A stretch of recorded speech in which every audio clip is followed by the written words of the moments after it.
Hello and welcome to the second part of the responsible AI course that I'll be teaching.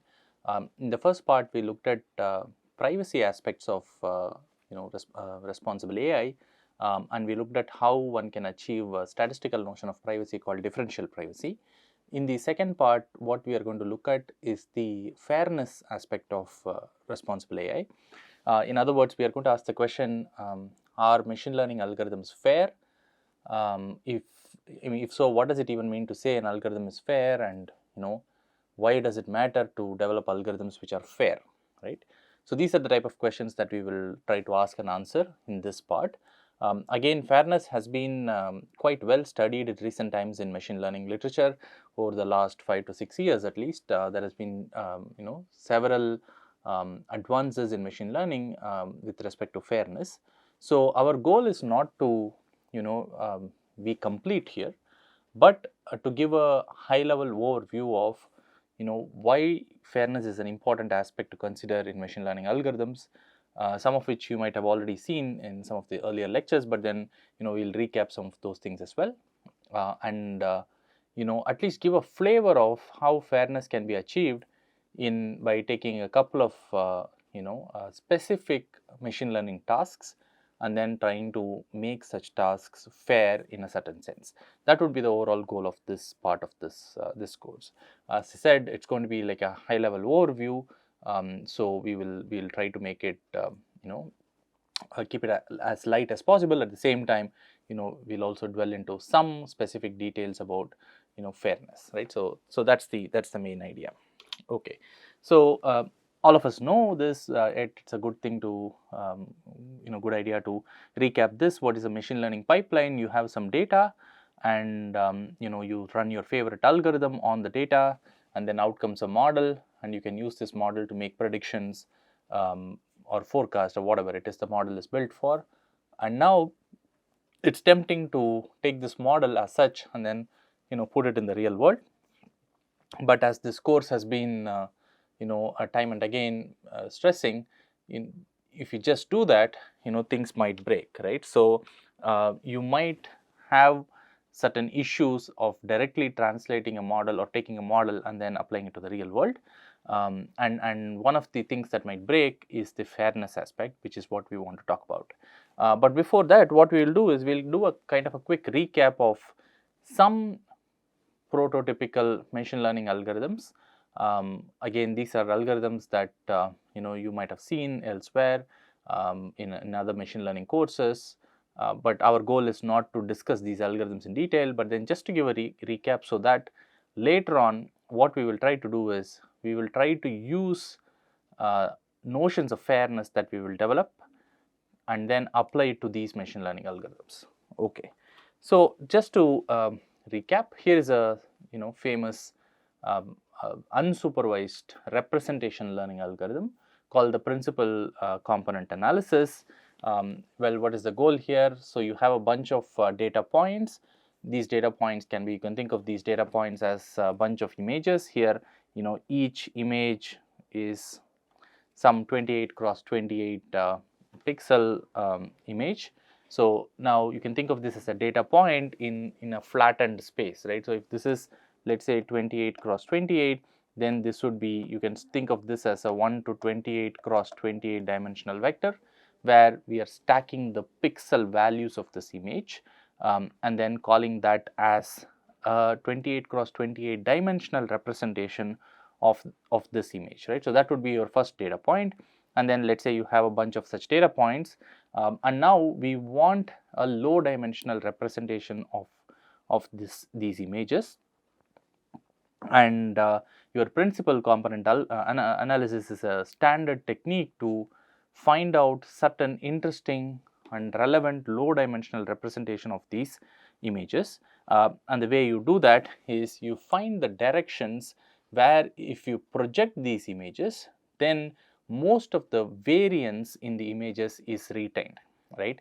So there are some specific details which are different from each of these images. So you want to project it along a direction in the 28 cross 28 dimensional space, where after you do this projection, the images still have their distinguishing capability, that is their variance is as large as possible, right. So, for example, in as a prototypical example, if you just have two-dimensional data like this, then you might, each data point here is a point in your data set, and now, if you project all these data points along the PC1 direction, which is the principal component 1 direction, then you will retain most of the variance in your data, whereas if you project it along PC2 direction, you will retain the least amount of variance in data, because there are only two dimension. One would be the largest variance direction, the other would be the smallest variance direction. But in general, the goal of principal component analysis is that you can represent an image by its projection onto certain important directions, and these directions are sorted in decreasing order of their variance values, and at the same time these directions have to be orthogonal to each other, so that you get quote unquote independent information from each of these directions. That is, each direction is giving you something new about the image that the previous direction was not giving you. And if you do that, you will get certain directions in the 28 cross 28 dimensional space, which if you visualize it will look like these, right. So, this is PC1, this is PC2, and this is some PCK for certain number of k, right. Now, so basically you can think of these as prototypes that that we have identified in an unsupervised way from the data. And now, if you have a test image, let us say this is a test image which is in some 28 cross 28 dimension, or whatever the dimension is. Now, I can project it along only the top k principal directions and then try to recover these images. And as you can see, even with a very small number of dimensions, we are able to recover pretty much the most important aspects of these images, right. So, that is the principal component analysis algorithm in a nutshell. Of course, there are a lot of mathematical details which I am not alluding to in this topic here, but there are several videos where you can go back and learn from about what are the mathematical details of principal component analysis. But the main goal is to do dimensionality reduction, that is, you want to learn a low dimensional subspace where if you project your data, most of the information is retained, right. So, that is the goal of principal component analysis, and one does that in a unsupervised fashion. So, that is an example of a classic unsupervised learning representation learning algorithm. That is one algorithm I wanted to recap. The second algorithm is a supervised learning algorithm that I wanted to recap, which is the classical logistic regression algorithm. Well, it is again a very simple algorithm. So, let us say you have a linearly separable data set. Now, the problem is no longer unsupervised learning, it is supervised learning. We have a data set along with labels, and we will call a data set a linearly separable data set if you can separate the labels, the red labels from the blue labels via using a line or a plane, right. So, in our hyperplane in high dimension. Such a data set is called linearly separable data set. Now, in practice, data sets may not be linearly separable. You might have a lot of outliers in data. You might have certain incorrectly labeled data points. All sorts of things can break the linear separability assumption. So, now we want a flexible model that will allow for this in a smooth way, and so we develop a probabilistic model, and according to this probabilistic model, well, there is this line of separation, and if a point lies on this line, then the chance that it is going to be labeled red is same as the chance that it is going to be labeled as blue, and that is exactly 50%, right. So, in other words, the model that we are assuming is giving the probability that y equals +1, let us say red given x. That is what we are trying to model, and we are assuming that there is some line which we do not know, but then there is some line, and if a point falls exactly on this line or in high dimension exactly on this plane, then the chance that it is red or blue is same, right. So, it is 50%. Whereas, as you move away from this line in one direction, in the perpendicular direction to this line, on one side of this line, which is on one side of the hyperplane, which is 1/2 space in high dimension, the chance that the point is labeled as red becomes larger and larger. As you can see, it becomes 0.6 for this line, it becomes 0.7. if the point is on this line, it becomes 0.8, and then as I go in this direction, the chance that it will be labeled red keeps on increasing. Whereas the chance that it will be labeled red keeps on decreasing if I move in the other direction, right? So now what does this mean? This means that I have a data set where the features are all given to me. The x is all decided earlier. Let's say you can think of this as the data set, but without the colors now. Now the way I am going to decide the color is depending on where this point lies, right? So if the point was on this line, let's say there is some magical line which I don't know. If the point is on the line, then I will toss a coin with 50% chance of showing up as heads and 50% as tails, and if it falls heads, then I will label that point as red, otherwise I label that point as blue, right? So I am going to assume that this is how somebody did the labeling and gave me the data set, right? On the other hand, if the point is on this line, right, so let's say these points, now in a linearly separable data set, they will always be red because they are on one side of the line.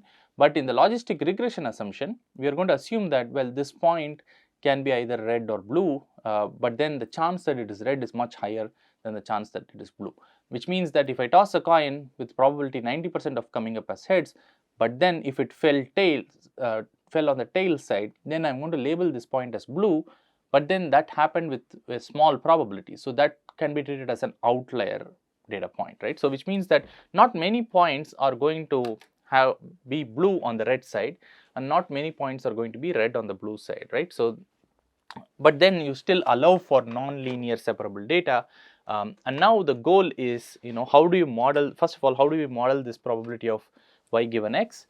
Well, in other words, how do we increase the probability as it goes to this side and decrease the probability to 0 as this goes to the other side? Well, that is done using the standard logistic function, where probability of y equals 1 given x is 1 over 1 plus e to the w into x, or w transpose into x if x is a high dimensional vector. And one can see that this function looks like this, which looks like an S, and that's why it's called the sigmoid function sometimes, or the logistic function. So which gives, when w transpose x is 0, which means that if the point lies on the line, let's say this is my w, then the perpendicular plane or the line is the one for which w transpose x is 0. If the value is 0, then the chance is 0.5, right? As the value keeps increasing from 0 in the positive side, the chance keeps increasing and gets closer and closer to 1, and if the value decreases, and the chance decreases and gets closer and closer to 0, and that is modeled using this logistic or sigmoid function. Now, what do we do this? I'll skip this part. What do we do this in logistic regression? Well, you have modeled it like this, and you have a data. So this should be to the minus. I missed the minus here.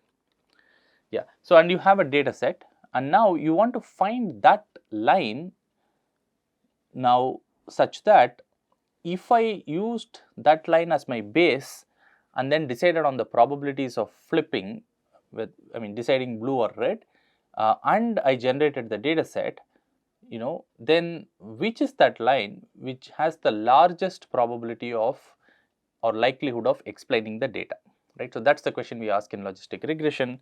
And how do we do that? We do that using the method of maximum likelihood.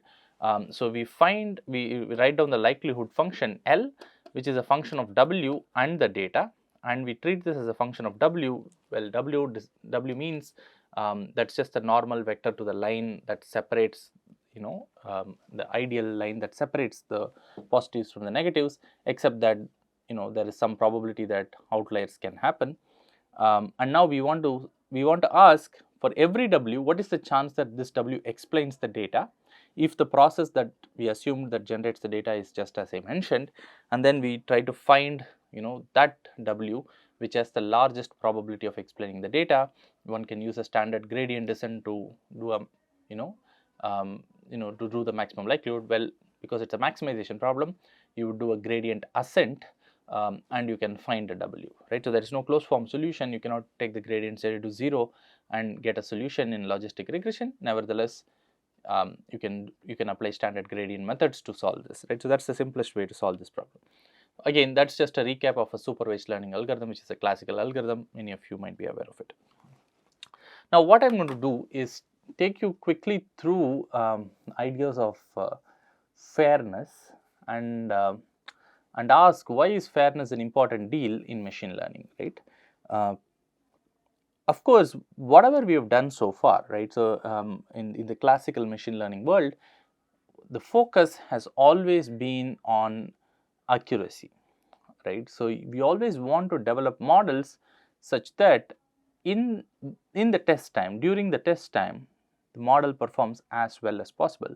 When I say as well, as accurately as possible, right? So, which means that classically the goals of machine learning, the primary goal of machine learning was to maximize accuracy.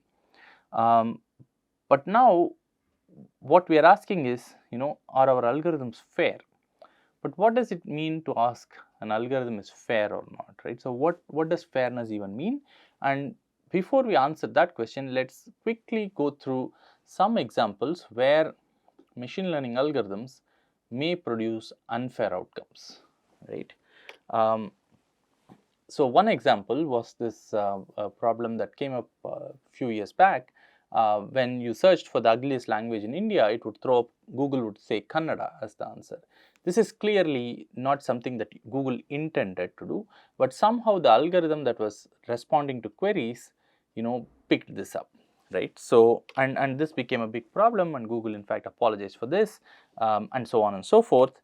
Now, and one of the reasons, in the response rebuttal of Google to this problem was that, sometimes the way content is described on the internet can yield surprising results to specific queries.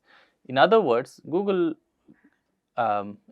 Google's response is essentially saying is that, the problem is not in Google's algorithm, but in the data, right? So, because Google's algorithm is essentially using the data to make a prediction, and if the data had some, stereotypes, then the algorithm might have picked up these stereotypes. That's precisely what the statement, translates to.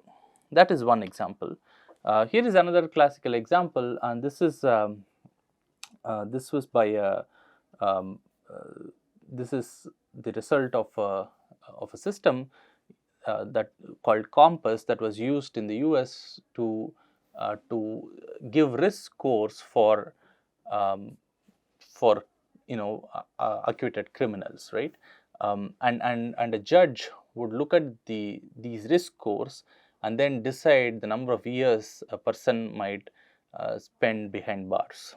Now, in this particular example, here were two people who were arrested for some petty thieves, and one on the left was given a low risk of 3, whereas one on the right was given a high risk of 8. Well, what does this risk mean? This risk means if this person was let out today, what is the chance, right? So, what is the risk of this person committing another crime and returning to prison, right? So, it's what is called as recidivism prediction. So, what is the chance, that this person might commit another crime, right? And what happened was, the person on the left was given a low risk score by this system, whereas the person on the right was given a high risk. But what happened was, when both were let out, the person on the left actually ended up committing a bigger crime, whereas the person on the right did not commit any other crime after that, right? So, clearly there was some issue with the system itself here, and it's and for people who might think maybe we are cherry picking examples here, in fact this is a common trend, right? So, among those people who were white, those who were labeled as high risk, but then did not reoffend was just 23%, whereas African Americans who were labeled as high risk but did not reoffend was around 45%. In fact, the lady that we saw in the previous example falls in this category. She was labeled as a high risk person, but then when she was let out, she did not commit any subsequent crimes. She falls under this 44.9% bracket. On the other hand, people who are labeled as low risk, but when they were let out, they did re-offend, were more in the case of whites than in the case of African Americans, right? So in fact, the person in the previous example would fall in this 47.7 category, right? So this was the lady and this was the person, the male that we saw in the previous example, right? So in other words, what is this suggesting is that the system that was used to give risk scores is kind of unfair, right? So it was biased towards a certain population. In this case, it was preferring the white population more than the African American population, right? And again, one might ask, why does that happen?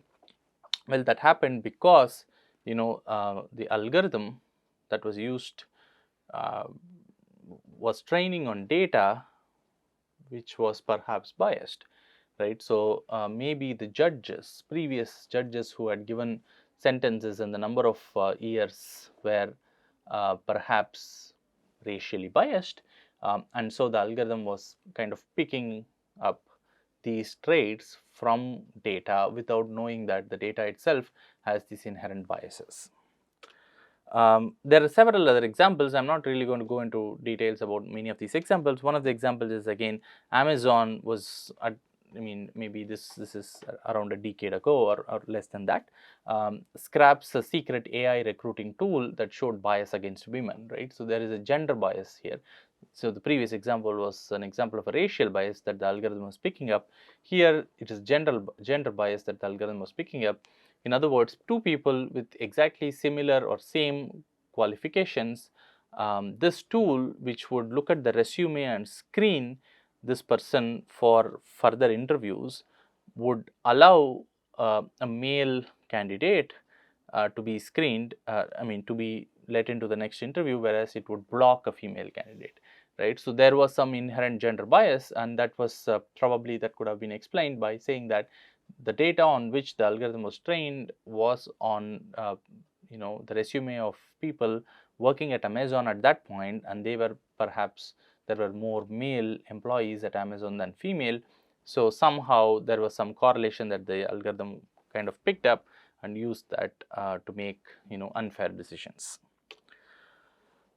So this is another example where in fact this is one of the earliest example in 2013 where this notion of the need for looking at fairness and bias in machine learning algorithms started in a big way.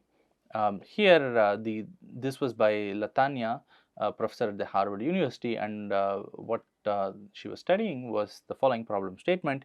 Given online searches of racially identifying names show that the associated ads, personalized ads, suggestive of an arrest record do not differ by race, right?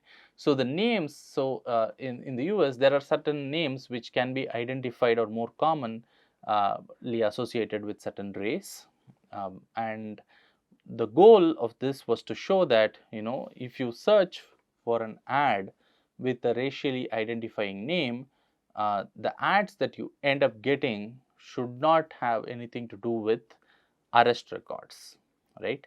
And that was a hypothesis, but then what happened in practice was the opposite happened, right? So certain names which were more commonly associated with a certain race, in this case the African Americans, so they were correlated to ads which had arrest records, right? So and that's clearly something's going wrong with the algorithm, right? So it should not really care about the race of the person to decide what kind of ads to be shown, whereas that's what was happening, right? So that created a lot of problems.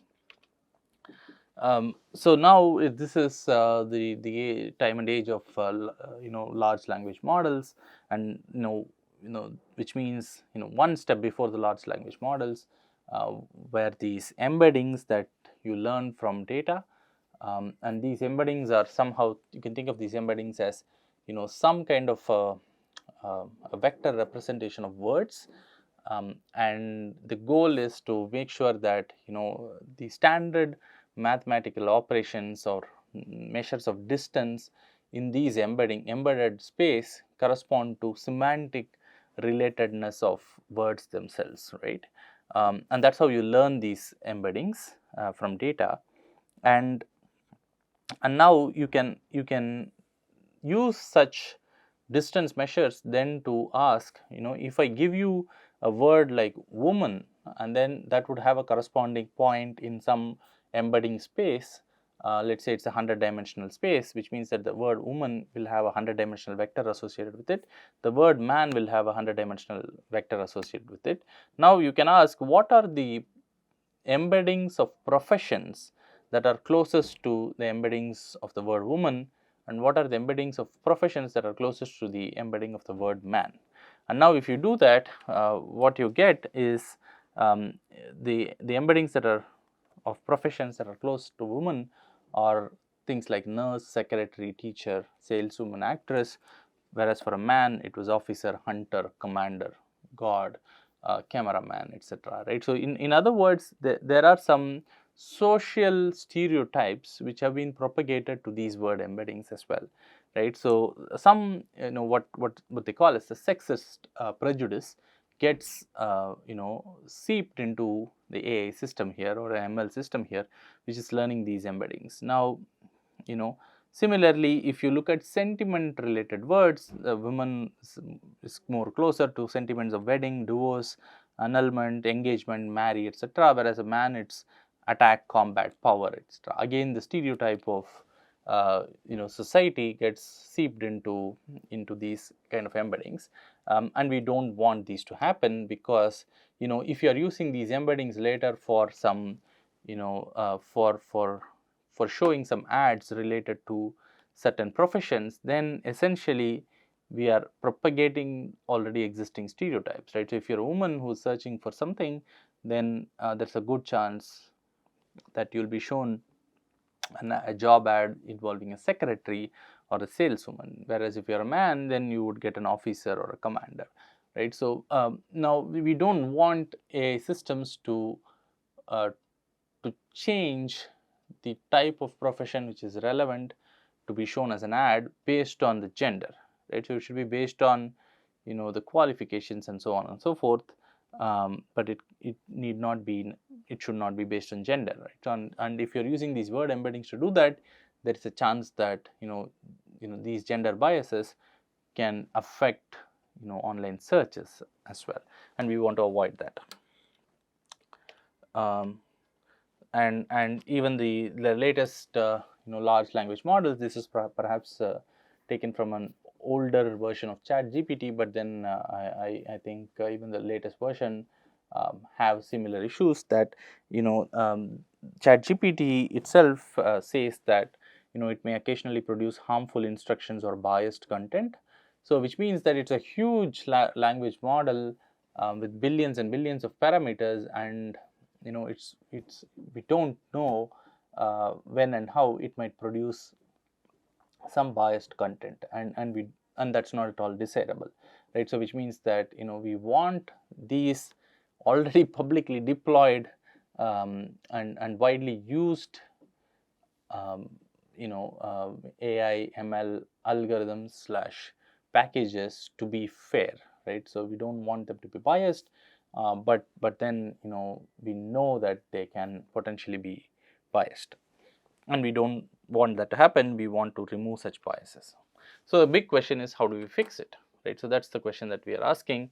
But if you want to fix it, you first have to answer the question, what exactly is fairness, right? So we must know what is fairness. We have to define fairness, and then we can say how to fix it.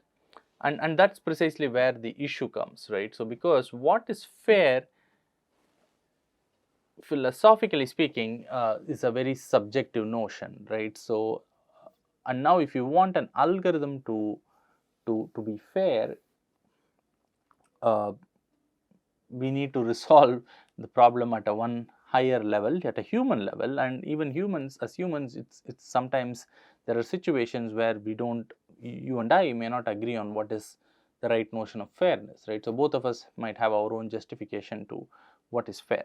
So it becomes a very tricky question to answer, but one way to ground this then would be to say that, at least for practical purposes, we will assume what is fair is what is legal, right?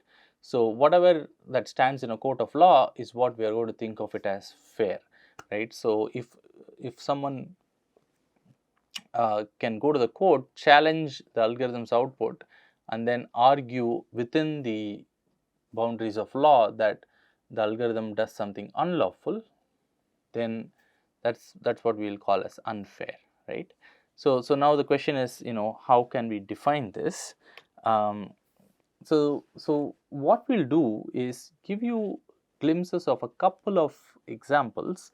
Again, the goal is not to go through all the mathematics or all the details of these examples, just to show how fairness can be achieved in unsupervised learning, and then I'll talk a bit about what are notions of fairness in supervised learning, again at a high level, and we look at one other example of fairness in sequential learning, and we'll kind of conclude with that our discussion about fairness. As I said, so you take your favorite algorithm, machine learning algorithm.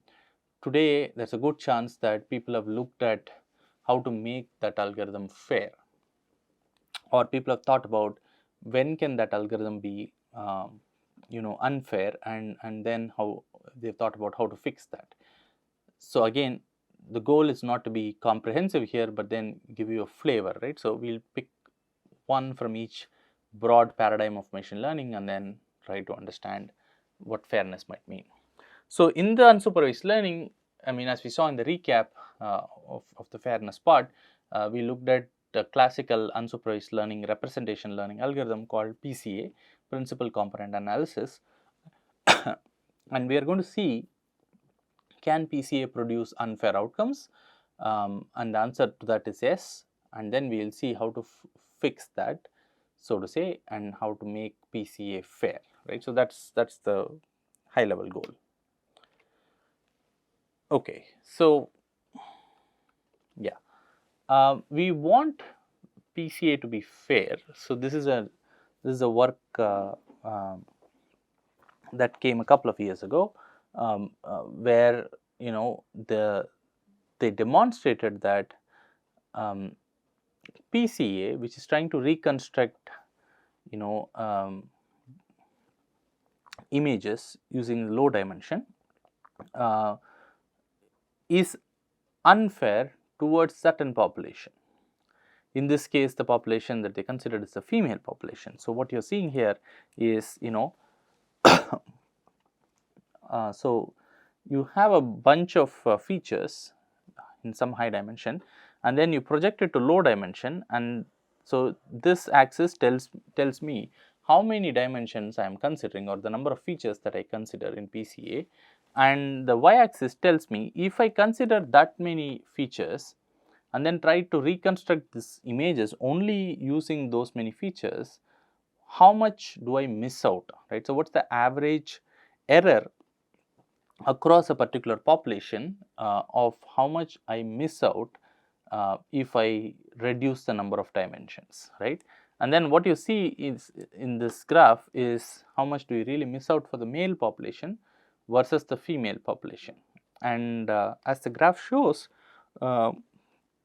the average, this is the top one is the female and the bottom one is the male here, and the graph shows that the reconstruction error is smaller for male population than female population, and that's a bit strange. One can ask, why does that happen? And in this case, it turns out that the number of male data points were much higher than the female data points, and so one might argue that the algorithm is trying to do some average, reduce the average reconstruction error over all sets of data points. So if the number of data points is skewed towards one population, the error for that population will be lesser than the other population.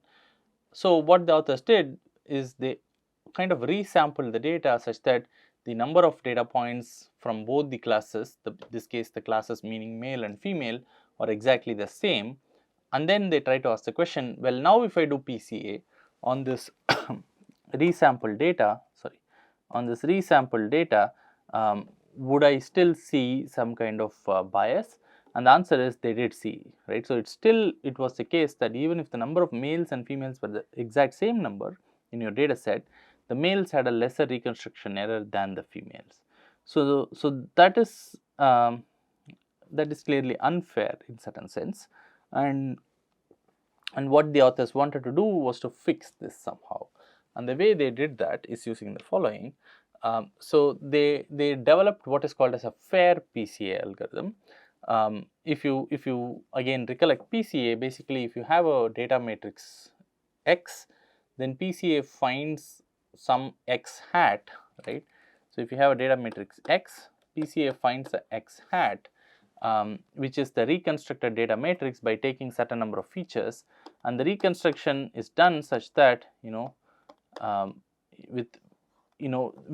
if I allow only 10 features, whereas the original data had 100 features, among all 10-dimensional subspaces, which 10-dimensional subspace should I project and reconstruct the data such that I lose the least, right? So that's what PCA is trying to do, which is it is trying to work with this error value, right? So for X, which is the original data,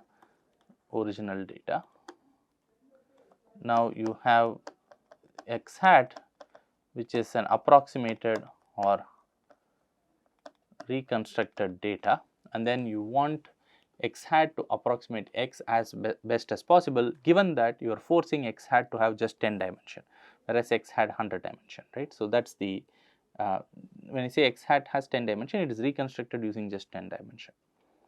So so that's the PCA world.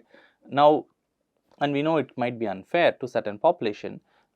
So now what was proposed as a way to measure the loss of a population A, which let's think of this as male, when approximated by some UA, right? So let's say this is male, this is female data points, and then you are approximating, you are given both together. The algorithm doesn't know which is male, which is female, right? So because it's an unsupervised algorithm, and now you have this matrix U, which is what you think as a candidate solution to approximate this combined matrix A and B put together, and U has its own part. UA is the reconstructed values of the male population, UB is the reconstructed value of the female population, right? So now there is, if I had only used the A data set and I had completely forgotten the female data set, now if I had run PCA on A data set alone, I would have gotten A hat as the solution, right? So that's the best thing that I can do for the male population. But now because I have the female population also, and now I am combinedly doing something, I get UA. Now what is the loss of A by approximating it using UA? Well, the authors say that is the difference between A minus UA, which is how much do I lose by approximating A using UA, versus how much I would have lost if A was the only data set, right? So which means that just because B is there, I am adjusting my A hat to become UA, right? So which means that UA does a poor approximation of A than A hat. A hat is the best possible approximation of A, because only A's data is there, only the male data is there. The best way you can represent males is using A hat, right? So let's say this value then is the best possible approximation, right? So this will be smaller than A minus UA, right? So because UA is a lousier approximation of A than A hat, so the difference A minus UA will be larger than the difference A minus A hat. A hat is closer to A than UA is distance to A. So this the extra that you lose by introducing B into the data set, and so you moved from A hat to UA, is what I am going to call as the loss of A for UA. Now, then the fair PCA problem is to ask the question, well, I give the data A and B, right. I want to find a U, let us call this X, right. So, I want to find a U which has UA and UB, and I fix the dimension of U, which is saying that the rank of U is D, which means you can think of it as the number of features we care about is just D.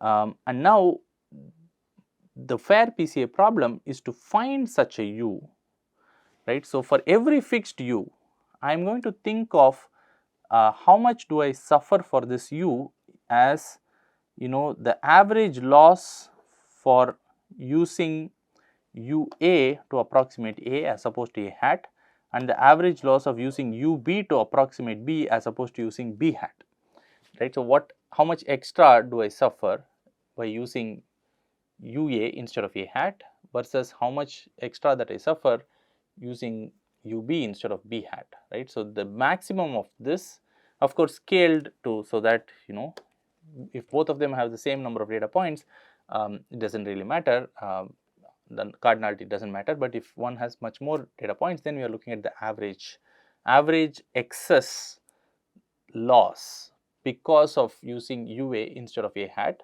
and average excess loss because of using UB instead of B hat, right. So, the worst of these is the loss for a fixed U. And now the fair PCA problem asks, hey, give me that U for which this value, which is the max of the loss of UA for A and loss of UB for B, is as small as possible, right. So, such that we minimize over U, and once you fix a U, for that U it is a max over these two quantities, right. So, and the question is, give me a U such that it's good for both, it's not terribly bad for both A and B. That is precisely what we are asking for, right. So, because the maximum error should be as small as possible. What is the maximum over? The maximum over is the male population and the female population, right. So, it cannot be the case that the male population suffers an error of 1000, whereas the female population just suffers an error of 10, right. So, then I'm for a U, if that happens, I'm still going to penalize that U by saying its loss is 1000, whereas there might be a different U for which the male population has only 500, the female also has 500.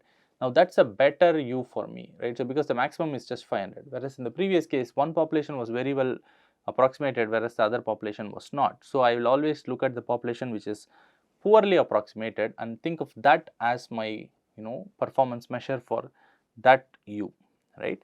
And among all such U's which are allowed, for which can be which can represent the data using just D features, I want to pick that U such that its maximum approximation error with respect to both the population is as small as possible. That is the fair PCA, that is the fair way to pose this problem.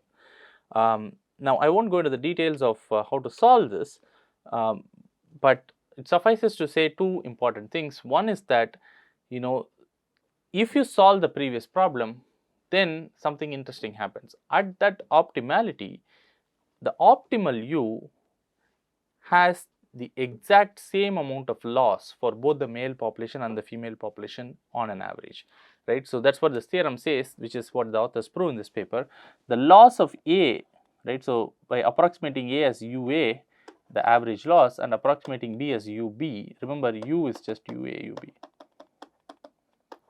is exactly the same, which means that the algorithm produces a U, and that U has the property that the excess error in the male population and the female population is exactly the same, right. So, it is not different, right. So, and that means that it is not biased towards either the male population or the female population. That is what we really wanted, right. Now, the question is, how can we find such a U?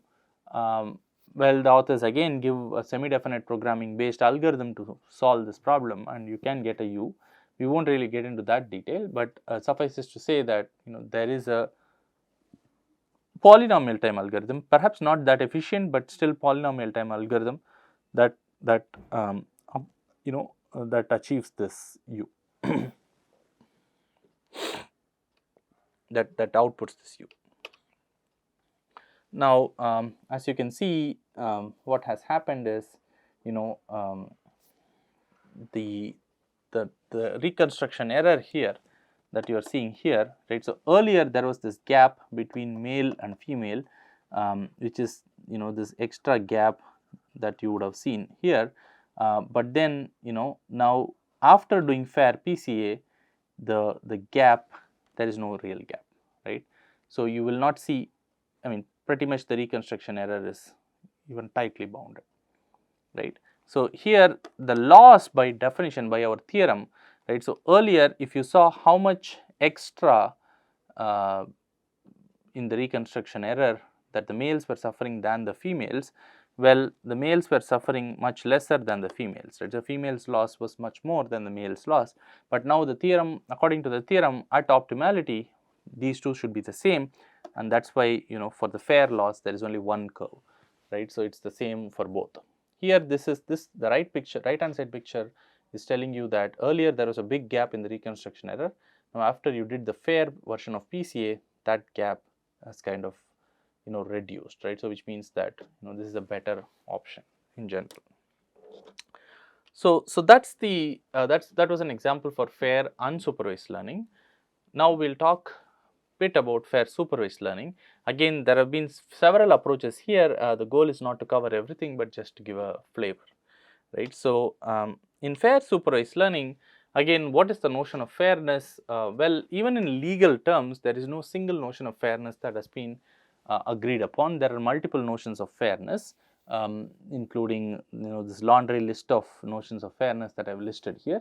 So, we will go through some of these, and then we will see one example at the end of making logistic regression based algorithms fair. Okay. So, one notion of fairness is what is called as statistical parity. Here, let us say you have a x to denote the set of all data points. Think of these as people, and let us say C is a subset of data points which belong to a certain protected group. Let us say this could be gender based, race based, whatever it is, right. So, that depends on the problem at hand, but let us say it is a protected group. Now, let us say you run your logistic regression and you have a classifier, right. It could be logistic regression, it could be anything, but let us call that classifier M for model, which takes a new data point and then says what is the chance that this data point is labeled as 0 or 1. Let us say it is a binary classification problem, so your output can either be 0 or 1. Now,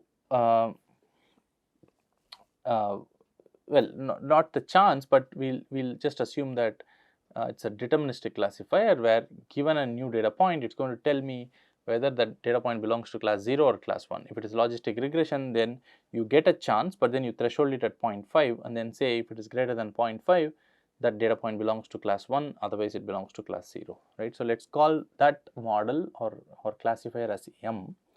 And now we want to say how biased is this classifier for the protected group C, right. So, in other words, what is the parity of M comma C, right. So, remember M is your classifier and C is the protected group, and this notion of parity is called the statistical parity, defines it as follows: the chance that M of x equals 1 given x is in the protected group C minus the chance that M of x equals 1, right. So, that is, if I know that x belongs to a particular protected group, right. So, among those who belong to a particular protected group, what is the chance that my classifier outputs 1 minus what is the chance that my classifier outputs 1 in general.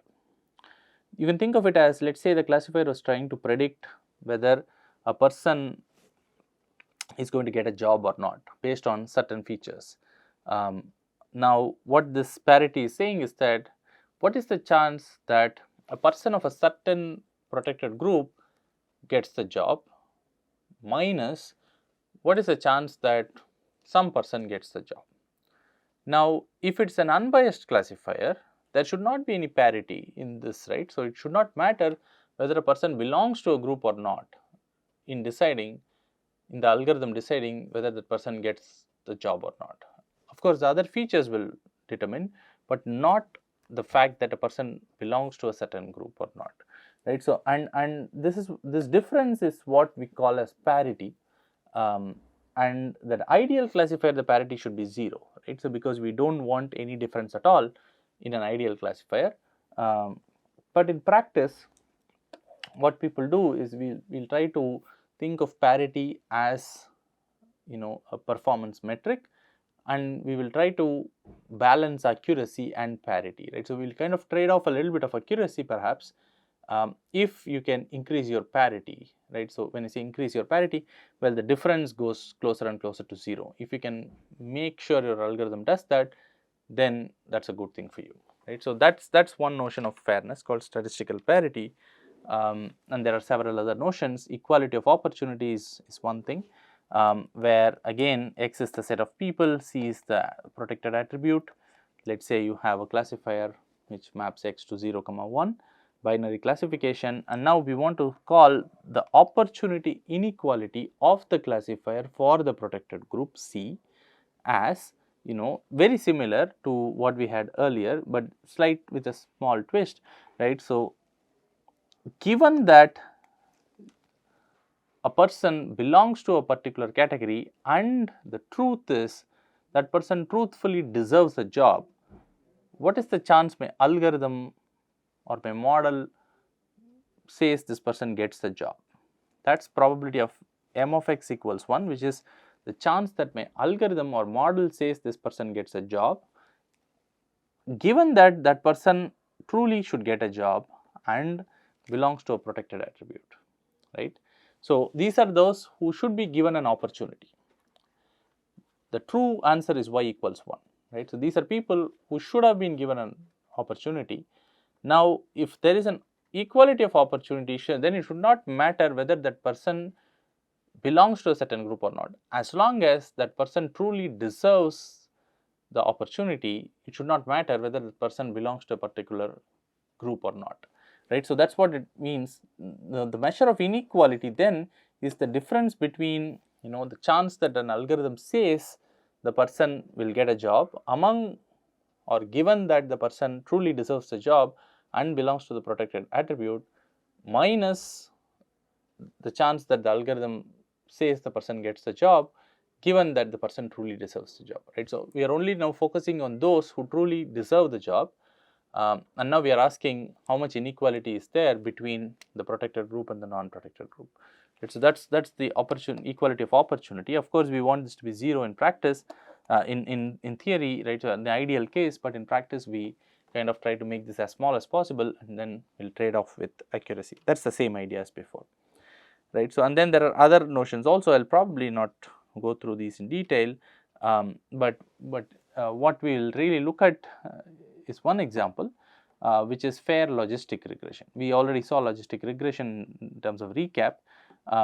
Here in fair logistic regression, the notion of parity that we look at is, what is the chance that a person gets a job given that that person belongs to a protected attribute A, which is when C equals 1, minus the chance that the person gets a job given that that person belongs to protected attribute B, where C equals 0, right. So, and the absolute difference of these two is what we are going to define as parity. So, how can we achieve this algorithmically, right? We want parity to be as small as possible, right. So, ideally 0, but if 0 is not possible, as small as possible. But how can we translate this into an optimization problem? Well, one way to think of this is, if you think of what was logistic regression doing, it was doing maximum likelihood, right. So, where the likelihood function was based on the logistic function or the sigmoid function and so on. In other words, the logistic regression's output can be written as a maximization problem, equivalently as a minimization problem. Now, let us think of that minimization problem as this problem, where you are trying to minimize some function of the data set. Given the data set, you want to minimize some function. This could be your logistic loss, for example, right, which is the negative of the maximum likelihood, which is like minimum of the negative likelihood, right. So, this can be thought of that function, right, some negative log likelihood, if you will. But now, what are we saying? Well, that is all it would have been earlier if you want to find a W, because we want to find a W that maximizes the likelihood or minimizes this loss. But now we are saying, well, it has to be a constraint optimization problem, where there is a you don't allow all possible W's. You don't search over the space of all possible W's, but then only certain W's which satisfy certain conditions. In what are those conditions we will see, but there is a different function g d of W that should be less than or equal to tau, and it should be greater than or equal to minus tau, or equivalently. How do you think we can write this equivalently? Well, we will say the absolute value of gd of W is less than or equal to tau, right? So, which means that the negative, it's greater than minus tau, it's less than tau, right? So, that value is between minus tau and plus tau. So, this is gd of W's allowed range, which means the absolute value is at most tau. Okay, but what is g? Well, let me say what g is. G is this function, right? Now, this is where the protected attribute comes into picture. G is sum over I equals 1 to n Si minus S hat into Xi transpose W. Remember, W is the function, right? So, given a W, I want to ask, how good is this W? One way to do that is using the negative of the log likelihood, which tells me how good this W explains the data. Here we are in the constraint, we are saying, well, I want to look at some quantity which looks like sum over I equals 1 to n Si minus S hat into W transpose Xi. But what does this quantity really mean? Well, think of Si. What is Si? I have to explain what Si is. Si is just the protected attribute for data point I, right? So, it tells me whether data point I belongs to a particular class or not. Let us say it's 0 or 1, right? Now, this is basically doing the following, right? So, W transpose Xi, if you remember how logistic regression works, if I give you a W transpose Xi tells me, if this is some W and there is an X here, Xi here, then W transpose Xi is, this is W transpose X equal to 0, set of all W such that W transpose X equal to 0 is this line. This would be set of all W such that W transpose X equals 1, and then it kind of goes in this direction. If I find an Xi here, then that means that it is on the line such that W transpose X equal to 10. So, W transpose Xi, now I also know it is correlated or is directly related to the chance that a data point is labeled as 1, right. So, why? Because the larger W transpose Xi, the higher the chance that it is going to be labeled as 1. The smaller W transpose Xi, the lower the chance that it is labeled as 1. Now, which means I can treat W transpose Xi kind of a proxy for the chance that my algorithm outputs 1. Now, I want to know how is this chance correlated with the protected attribute, and for that what I am essentially doing is I am taking these two vectors S1 minus S hat, S2 minus S hat till Sn minus S hat, and I will tell you what that is, and this is W transpose X1, W transpose X2 till W transpose Xn, right. So, these are proxies for the probability that a data point, the ith data point would be labeled as 1. Now, this is just the protected attribute. S1 can be 0 or 1, it is some protected attribute. S bar is just the average of the protected attribute. Now, what is this then measuring is, if we call this vector as S and this vector as P, maybe not P, let me call this L, then this is just S transpose L. This whole thing is just S transpose L. It is basically trying to see what is the correlation between my protected attribute and my probabilities of being 1. And now the constraint then is saying that correlation cannot be too much. That correlation has to be within certain value, which is given by tau, which means that, there is, if it is 0, then that means that the protected attribute has nothing to do with the probability of data point being predicted as 1.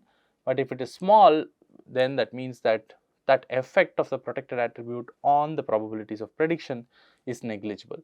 In other words, I only want to focus on those W's which have no correlation in terms of prediction with respect to the protected attribute, and among those W's, give me the W which has the least loss or the largest likelihood, right. So, earlier it was an unconstrained optimization problem, just give me a W which has the largest likelihood, but now we are saying we only care about W's which do not correlate very well with the protected attribute, right. So, that is how we are ensuring fairness, right. So, earlier, if one way to think of this is, earlier the space in which we were searching for a W is the entire RD, right. So, this is the entire D dimensional space. Now, here now we are only searching in this restricted space.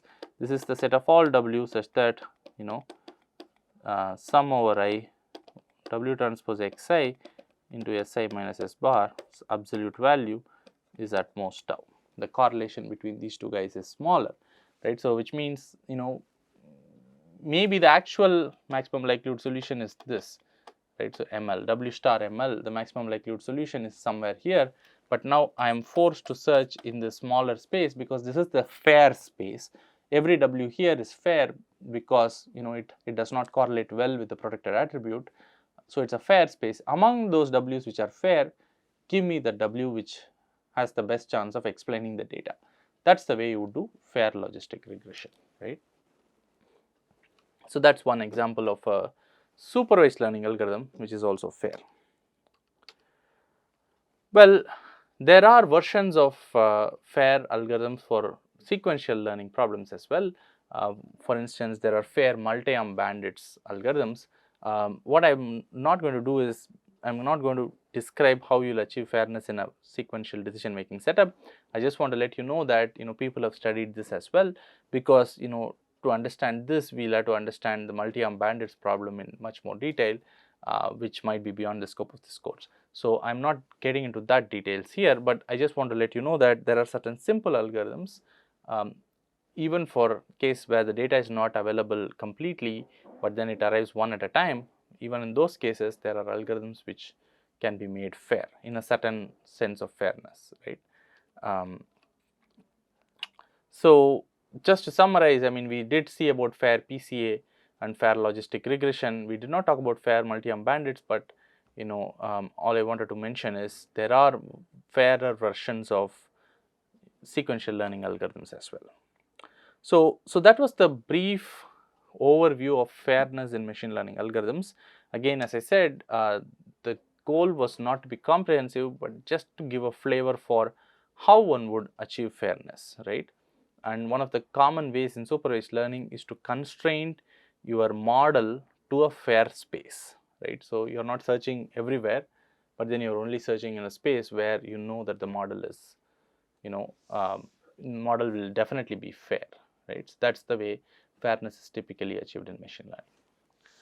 Okay, so with that we conclude a high level introduction of fairness, and just to summarize the parts in which I covered in this course. We initially looked at privacy, we looked at notions of differential privacy, epsilon differential privacy, epsilon delta differential privacy, some interesting properties of it, looked at the exponential mechanism, we looked at privacy in machine learning, and then we switched to fairness, asked the need for fairness, looked at a lot of examples, and gave two specific cases, one in unsupervised and one in supervised, where we looked at fair PCA and fair logistic regression, and I also mentioned that you can make other paradigms and algorithms like multi-arm bandits fair as well. So, with that we conclude the fairness and privacy part of responsible AI, and I hope you had a nice time understanding some interesting aspects of how machine learning algorithms can be made responsible. Hope to see you in a different course at some other point. Thank you very much.